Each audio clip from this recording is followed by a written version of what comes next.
Antes de iniciar a homilia, vejo que tem tantas pessoas em pé. Temos 3 lugares aqui no primeiro banco, outro lugar ali. Se quiserem, por favor, não precisam ficar em pé.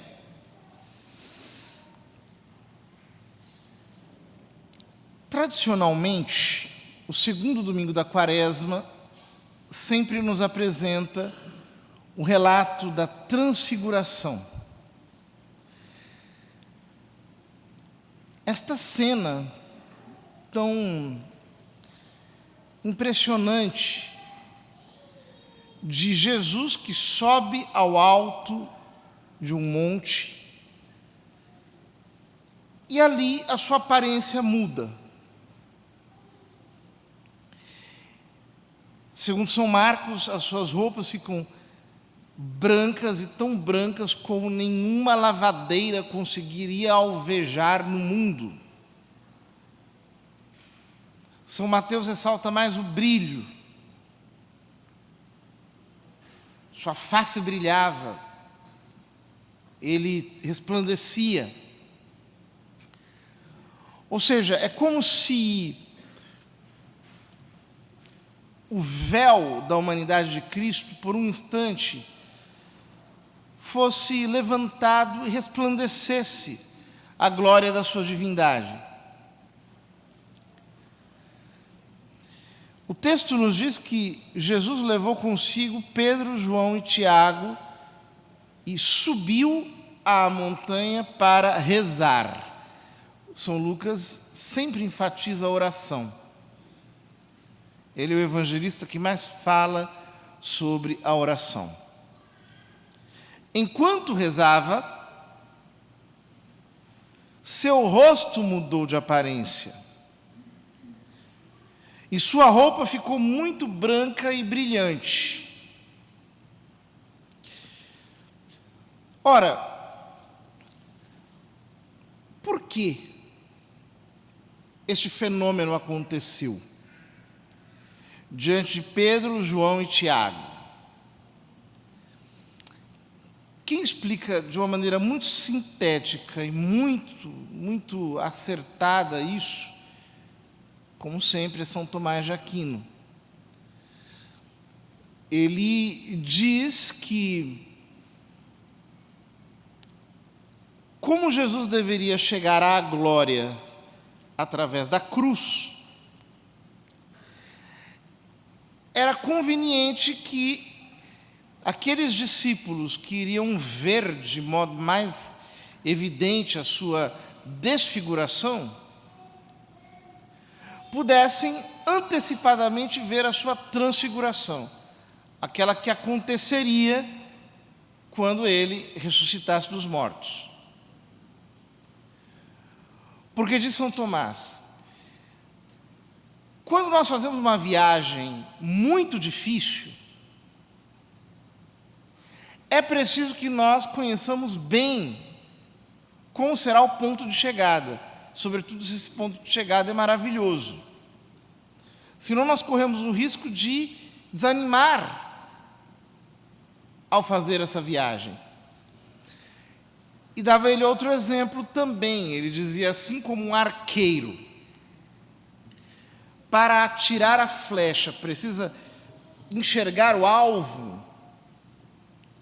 Do mesmo modo, ao mostrar a sua transfiguração, ao se transfigurar diante dos seus discípulos, Jesus estava mostrando a ressurreição, que era o ponto de chegada de todo o caminho da sua paixão. Ora, nós estamos na Quaresma. A Quaresma tem como alvo a Páscoa. Então, a transfiguração, de algum modo, antecipa a visão da glória de Cristo, justamente para que nós possamos fazer um caminho reto. Aliás, assim, Deus havia ordenado ao povo de Israel que fizesse ao sair do Egito e se dirigir para a terra prometida. Dizia, um caminho reto no deserto. E o profeta Isaías repete exatamente essa mesma expressão, falando do retorno do exílio. Faça um caminho reto no deserto. Ora, para fazer um caminho reto no deserto, é preciso que a gente saiba qual é o ponto de chegada. E o ponto de chegada é a glória da ressurreição. Ora, só que a glória da ressurreição, como explica muito bem São Paulo na segunda leitura, é também por nós participada. Na versão mais longa, São Paulo diz: sede meus imitadores e irmãos, e observai os que vivem de acordo com o exemplo que nós damos. Já vos disse muitas vezes e agora o repito, chorando. Há muitos por aí que se comportam como inimigos da cruz de Cristo. O fim deles é a perdição, o Deus deles é o estômago, a glória deles está no que é vergonhoso e só pensam nas coisas terrenas. Do que ele está falando aqui? Ele está falando dos judaizantes na igreja primitiva. Porque havia membros da igreja que queriam que os cristãos continuassem conservando a lei de Moisés. Como se a lei de Moisés fosse capaz de nos salvar. São Paulo está dizendo, não, ela não é capaz de salvar. E por isso, estes aí são inimigos da cruz de Cristo, porque colocam a sua esperança em si mesmos. O fim deles é a perdição. Ou seja, porque a letra mata. O Deus deles é o estômago, porque ficam o tempo todo falando se pode comer essa comida porque é pura, ou aquela comida porque é impura. A glória deles está no que é vergonhoso. Então, ele está falando da circuncisão. E só pensam nas coisas terrenas, em lavar de um jeito certo copos, jarras, bacias, mãos, cotovelos e não sei o que, em fazer esta cerimônia ou aquela outra, etc. Mas ele diz, nós, porém, somos cidadãos do céu. Portanto, o nosso assunto não é mais esse tipo de coisa perecível. De lá aguardamos o nosso Salvador, o Senhor Jesus Cristo. Ele transfigurará o nosso corpo humilhado e o tornará semelhante ao seu corpo glorioso, com o poder que tem de sujeitar a si todas as coisas. Vejam, o que São Paulo está dizendo no fundo é que, olhando a transfiguração de Jesus, nós também precisamos entender que o nosso ponto de chegada é a nossa transfiguração. É a glória que nos será dada nos céus. É a eternidade. Isso significa que nós não podemos viver o tempo como se fosse absoluto. Porque ele passa, ele escoa, se esvai, evanece. Nós precisamos olhar para o tempo numa tensão de eternidade, pensando, o que eu faço? Tem peso de eternidade? As minhas escolhas têm peso de eternidade?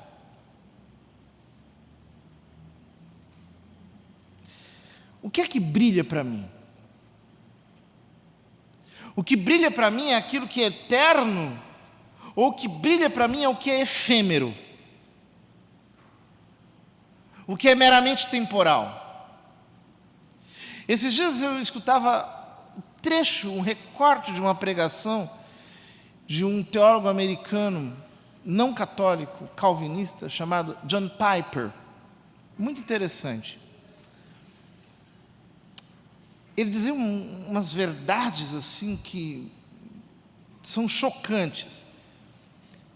A primeira coisa que ele dizia era que os homens que fizeram diferença no mundo não foram dominados por muitas coisas, mas por poucas verdades que eram gloriosas, eternas, majestosas, que tinham realmente importância transcendental.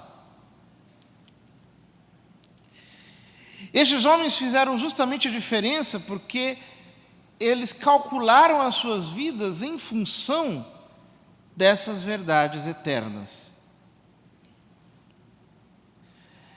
Então ele comparava isso com tantas pessoas que, no fundo, querem coisas desprezíveis.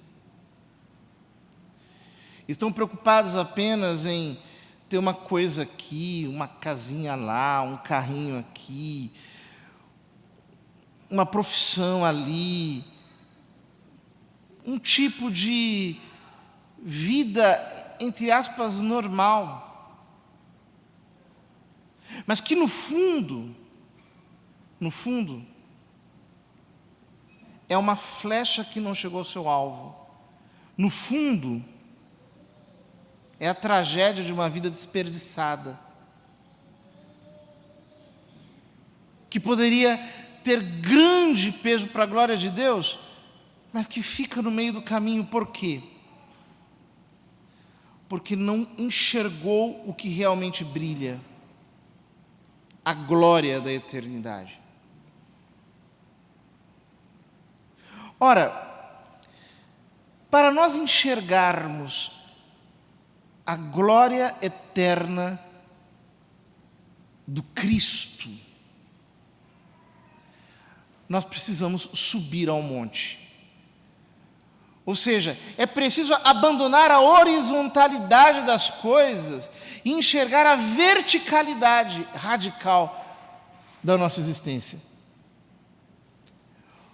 Ou seja, se o nosso olhar é sempre oblíquo, é sempre rasteiro, está sempre apegado àquilo que é de baixo, transita somente entre as coisas terrenas, o que acontecerá conosco fatalmente é que nós perderemos a visão do nosso destino.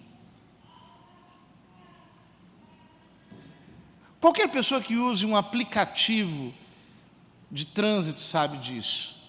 O desenho vem do alto, porque se viesse de baixo, nós não saberíamos exatamente o que nós deveríamos fazer.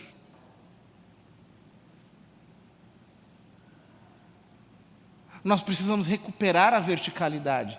Precisamos olhar as coisas na sua tensão de eternidade, aquilo que Deus nos chama. Eu não quero desperdiçar a minha vida. Eu não quero perder os talentos que Deus me deu. Eu não quero investir o meu tempo, este pouco tempo que eu tenho, numa vida que perdeu rumo. Eu quero caminhar rumo ao Cristo eterno. Por isso eu preciso rezar.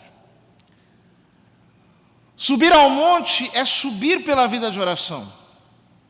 É ser absorvido na altura da palavra. É muito interessante que a oração inicial da missa de hoje pede a Deus que Ele nos ilumine pela sua palavra. Porque é o que acontece aqui. 2 homens aparecem conversando com Jesus. Moisés, que representa a lei, Elias, que representa os profetas. As 2 partes principais do Velho Testamento convergem para Cristo. Olham para Ele. Ele é o verbo, é o Logos, é a palavra eterna. É Ele que explica tudo, é Ele que é a chave de interpretação de tudo, é Ele que é o ponto no qual não apenas todas as coisas têm a sua convergência ou a sua recapitulação, como diz São Paulo aos Colossenses, mas é Ele que explica tudo para todos. E do que eles estavam falando? Eles apareceram revestidos de glória, mas conversavam sobre a morte que Jesus iria sofrer em Jerusalém. Há um filósofo ateu, muito conhecido, Friedrich Nietzsche, que ele dizia o seguinte: quando um homem sabe um porquê, ele é capaz de passar por qualquer como. É uma grande verdade. Quando nós sabemos qual é o nosso destino, qual é o nosso ponto de chegada, quando nós entendemos que a glória do Cristo eterno é o nosso ômega, então a gente conversa sobre a cruz de uma maneira muito natural. A gente fala sobre privação, sacrifício, dificuldades, perseguições, açoites, flagelos, pregos, com muita tranquilidade, sem dramatização, sem nenhum tipo de vitimização, com o peso que aquilo tem. Ou seja, é um sofrimento passageiro que acumula sobre as nossas cabeças brasas eternas de glória. Mas quando nós perdemos a vista do nosso ponto de chegada, então toda a cruz se torna insuportável. E o que acontece é que nós nos tornamos covardes. Covardes. Nós fugimos da cruz, nós fugimos do sacrifício, nós fugimos daquilo que é difícil. Nós queremos fazer o nosso gosto, a nossa vontade, aquilo que nos agrada. Nós nos tornamos, num outro sentido daquilo que São Paulo diz na segunda leitura, inimigos da cruz de Cristo. Porque nós perdemos de vista a glória. Nós não falamos da cruz com a ironia que a cruz tem. Para o cristão, tudo isso não passa de uma comédia divina, porque o final nós já sabemos qual é. Ele é o alfa, ele é o ômega, o meio, tanto faz. Não dá para entender sempre o meio. Mas ele é o alfa e ele é o ômega. Quando São João escreve o Apocalipse, ele diz para a igreja de Esmirna que a tribulação vai durar 10 dias. Não dura 11, nem 50. Também não dura 1 nem 2. Ela dura o que tem que durar, mas ela acaba. Toda cruz acaba. Todo sofrimento acaba. Tenha uma certeza. Não sei qual é a tua cruz, mas ela vai passar. Aliás, ela já está passando. Se você se impressiona com ela, é por um motivo. Você é covarde. E sabe por que você é covarde? Porque você não está com a coragem de subir para o alto do monte para rezar.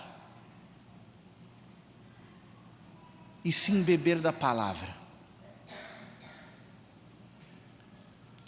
A palavra que tem alimentado a tua alma, possivelmente, seja a palavra da vida, a palavra das coisas, a palavra do que vai acontecendo, a palavra dos acontecimentos na sua efemeridade. Mas quando você sobe para o alto nível da palavra eterna, Cristo volta a brilhar no teu olhar, e como você sabe qual é o teu porquê, você enfrenta de peito aberto qualquer como. Você quer chegar a Cristo. Pedro e os companheiros estavam com muito sono. Ao despertarem, viram a glória de Jesus e os 2 homens que estavam com ele. E quando estes homens se iam afastando, Pedro disse a Jesus: Mestre, é bom estarmos aqui.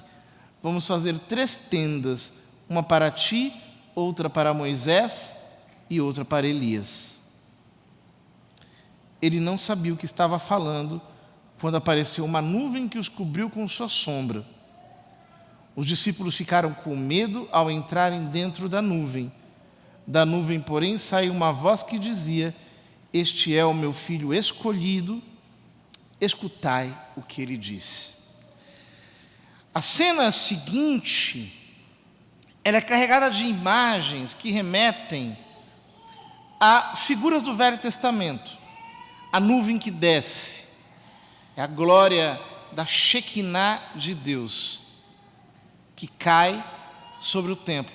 Há várias expressões disso no Velho Testamento, e é muito bonita aquela da dedicação do templo por Salomão, quando a glória de Deus desce e a nuvem ocupa todo o espaço dentro do templo, e aquilo fica tão cheio de esplendor que os sacerdotes não conseguem ficar de pé, caem diante da glória de Deus e adoram. Este é o sono de Pedro, Tiago e João aqui. Estão como que prostrados, sem forças, diante da glória de Deus.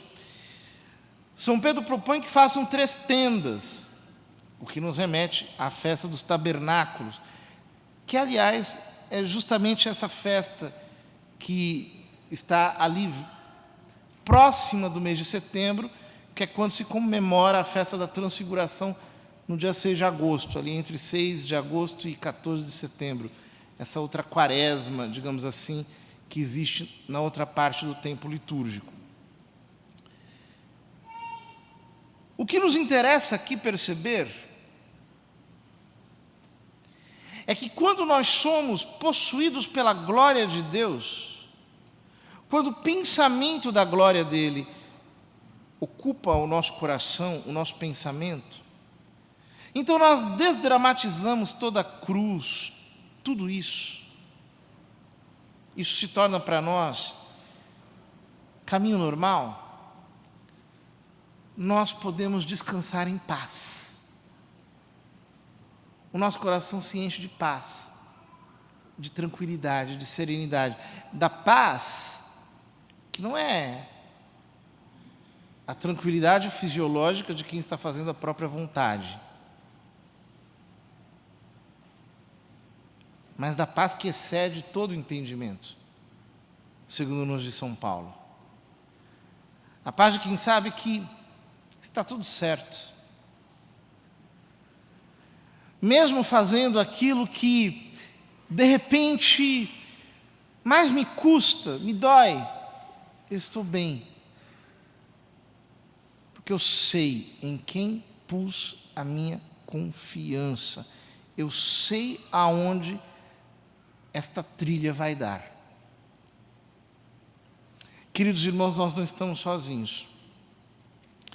Na primeira leitura, vemos como Deus diz a Abraão: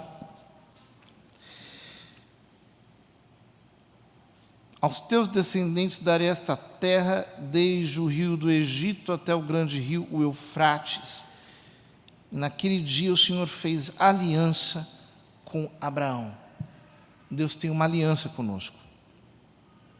Deus tem um compromisso de amor conosco. Se nós efetivamente colocamos o nosso olhar em Cristo, se nós nos apontamos para a Páscoa, podemos estar seguros. Ele nos conduzirá até o fim, segundo as palavras do apóstolo: aquele que em vós começou uma boa obra, não descansará enquanto não a houver completado até o dia de Cristo Jesus. Que Deus alente os nossos corações, em que nós queiramos realmente aquilo que vale a pena: o reino de Deus, a sua justiça, a sua glória. Que nós possamos apertar o nosso passo, sem medo, rumo a Jerusalém, sem covardia, abraçando a cruz, amando a cruz, tendo a maturidade de abraçar a passio, a paixão, o sofrimento de Cristo. Como diz o autor da carta aos Hebreus, levemos o seu vitupério, a sua vergonha, que nós abracemos a cruz com todo o amor, com toda a dedicação, com toda a confiança, porque nós sabemos aonde ela vai dar. a cruz sempre culmina num excesso de glória.